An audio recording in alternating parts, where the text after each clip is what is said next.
Oh, I kind of took it off too fast here and it bent.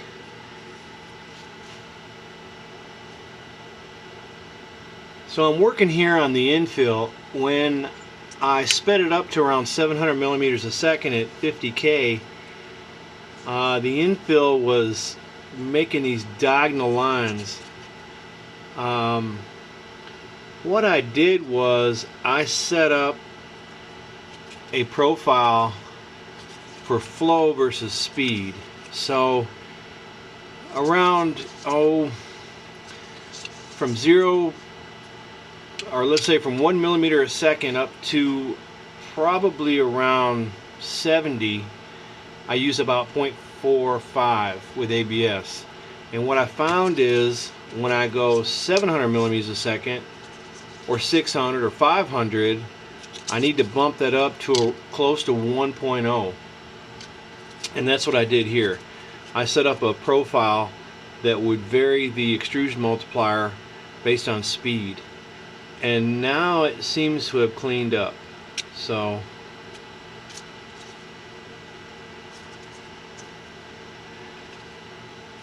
I might as well get in here. Let's see here.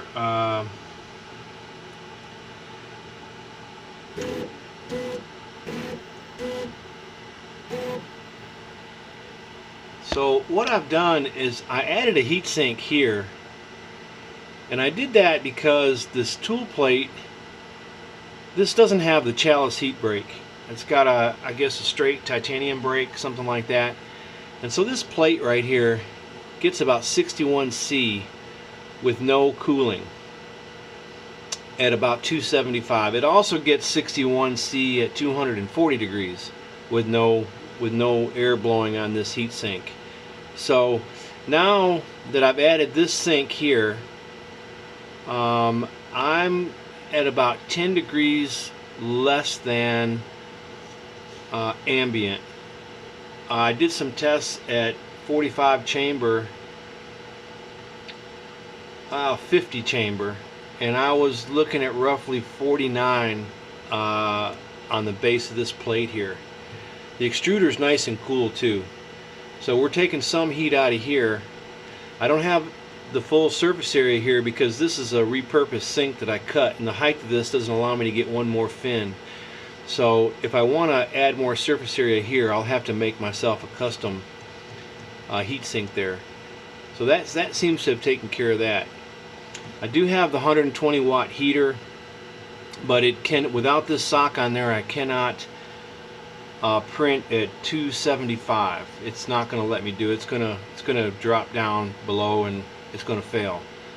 So I've got to have some kind of sock on here in order for it to not thermal trip. See if I've got a piece.